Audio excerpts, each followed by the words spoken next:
નમસ્કાર મિત્રો, મારું નામ ડૉક્ટર દિગેન પટેલ. હું માધવી ઓર્થોપેડિક હોસ્પિટલ હીરાબાગ ખાતે ઓર્થોપેડિક સર્જન તરીકે ફરજ બજાવું છું. આજે હું તમને કેલ્શિયમ અને ઓસ્ટિયોપોરોસિસ વિશે થોડી જાણકારી આપવા માગું છું. કેલ્શિયમ છે શું?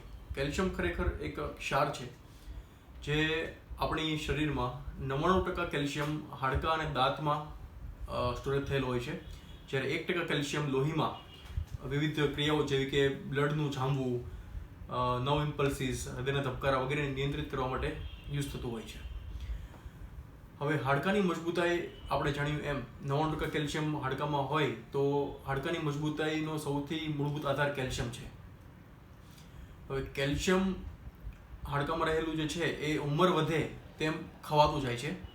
એટલે કે પોસ્ટ મેનોપોઝ વુમેન હોય, 40 વર્ષ પછી 45 વર્ષ પછી જે પોસ્ટ મેનોપોઝલ સ્ત્રીઓમાં અને પુરુષોમાં તેને કરતાં 10 વર્ષ મોડું, એટલે 55 થી 60 વર્ષની આજુબાજુ આ જે હાડકાનો ક્ષય થવાની પ્રક્રિયા છે તે ખૂબ જ ઝડપી બનતી હોય છે. તેનું એક કારણ હોય છે અંતઃસ્ત્રાવ હોર્મોન, જે સેક્સ હોર્મોન્સ કહેવાય. જેમ પુરુષમાં ટેસ્ટોસ્ટેરોન હોય અને સ્ત્રીઓમાં એસ્ટ્રોજન હોય. તો સ્ત્રીઓમાં મેનોપોઝ પછી એસ્ટ્રોજન ઓછો થઈ જતો હોય અને પુરુષોમાં પણ ટેસ્ટોસ્ટેરોન ઉંમર વધે એમ એની માત્રા ઘટતી જતી હોય. તે મૂળભૂત કારણ ઓસ્ટિયોપોરોસિસ થવા માટે ગણવામાં આવે છે. હવે આપણા શરીરમાં કોઈ પણ હાડકાં જે છે એ એની ઘનતા કોન્સ્ટન્ટ હોતી નથી.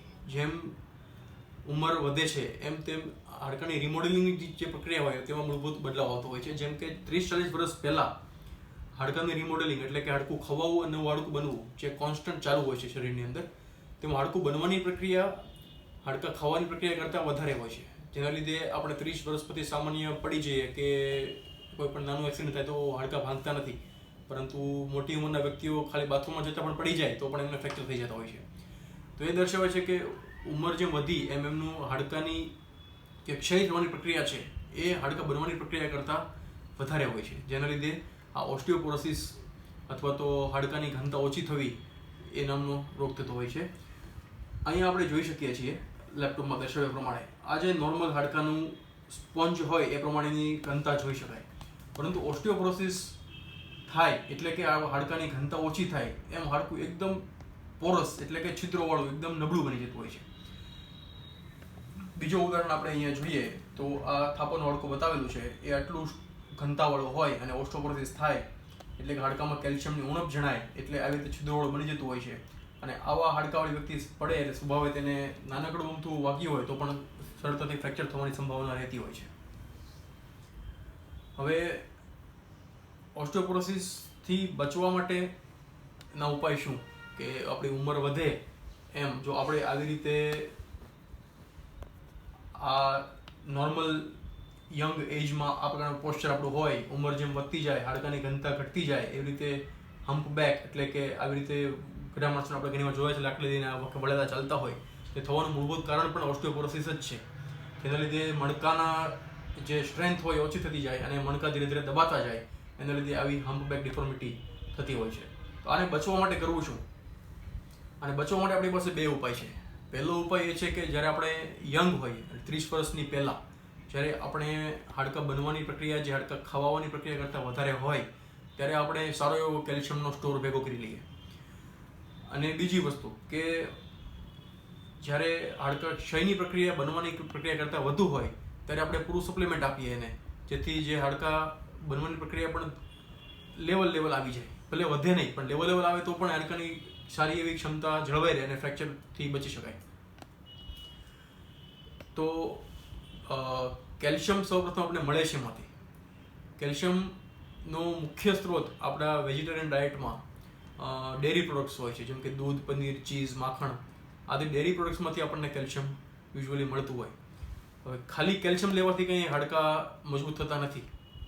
કેલ્શિયમ આપણે લીધું એ આપણા આંતરડામાંથી શોષણ માટે વિટામિન ડી તરીકે જે તત્વ ઓળખાય છે એ વિટામિન ડી તરીકે જે કમ્પોનન્ટ છે એ ખૂબ જરૂરી હોય છે. એના વગર કેલ્શિયમનું એબ્સોર્પ્શન થતું નથી આંતરડામાંથી. તો વિટામિન ડી શેમાંથી મળે? વિટામિન ડીનો વેજીટેરિયન ડાયટમાં બહુ સ્ત્રોત નથી આપણી પાસે. એના માટે નેચરલ સોર્સ એક જ છે જે સનલાઇટ છે. 11 વાગ્યાથી 1 વાગ્યા સુધીનો તડકો જે છે એમાં અલ્ટ્રાવાયોલેટ બી કરીને જે કિરણો હોય એ કિરણો આપણી ચામડીમાં પડે તો આપણી ચામડીમાં ચરબીમાંથી વિટામિન ડીનું સિન્થેસિસ થતું હોય અને એ વિટામિન ડી આપણે કેલ્શિયમ જે ખાઈએ કોઈ પણ સ્ત્રોતમાં, દૂધ છે, પનીર છે, માખણ છે, એ એબ્ઝોર્પ્શન થવા માટે વિટામિન ડી જોઈએ. તો 11 થી 1 વાગ્યા સુધીમાં શિયાળાની અંદર અડધો કલાક અને ઉનાળામાં 15 મિનિટ સુધી જો આપણે તડકો લઈએ તો અલ્ટ્રાવાયોલેટ બી કિરણો ચામડીમાં આપણને વિટામિન ડી બનાવે અને વિટામિન ડી અલ્ટિમેટલી આપણને કેલ્શિયમના શોષણ માટે મદદરૂપ થાય. તો આ બીજી વસ્તુ થઈ. એક તો કેલ્શિયમ છે, બીજું વિટામિન ડી છે, ત્રીજું છે વિટામિન કે. વિટામિન કે પણ ખૂબ જ જરૂરી છે. જે આપણે એકવાર કેલ્શિયમ તો હાડકામાં જમા થઈ ગયું પણ એને ઓસ્ટિયોકેલ્સિન તરીકે જે ઓળખાતા તત્વો છે એમને રેગ્યુલેટ કરવા માટે વિટામિન કેની જરૂર પડતી હોય છે. જે આપણને ડાર્ક લીફલી વેજીટેબલ એટલે કે એકદમ ગ્રીન જે શાકભાજી હોય, જેમ કે કોઈ પણ ભાજી છે અથવા તો વિંડો છે અથવા તો બ્રોકલી છે, એ બધા શાકભાજીમાંથી આપણને વિટામિન કે મળતું હોય છે. તો ડેલી રિકમેન્ડેડ અલાઉન્સ આપણે જોઈએ તો વિટામિન ડીની 800 ઇન્ટરનેશનલ યુનિટ છે, કેલ્શિયમની 1000 મિલીગ્રામ છે.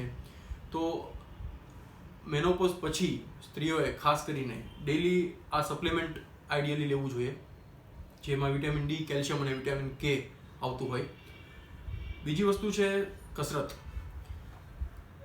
આપણે જોયું તે હાડકું કોન્સ્ટન્ટ નથી, એમાં બનવાની એક ક્ષયની પ્રક્રિયા કન્ટિન્યુઅસલી ચાલુ છે. તો આપણે વેઇટ બેરિંગ એક્સરસાઇઝ જો કરીએ, વેઇટ બેરિંગ એટલે ચાલવું, દોડવું, જોગિંગ કરવું, ડાન્સ કરવો, આ બધીને વેઇટ બેરિંગ એક્સરસાઇઝમાં ગણવામાં આવે છે. વેઇટ બેરિંગ એક્સરસાઇઝ જ એક એવી છે જે આપણને હાડકાને બનવાની પ્રક્રિયા અને ક્ષયની પ્રક્રિયા કરતાં વધારે, એટલે કે હાડકાને નબળા થતાં અટકાવે.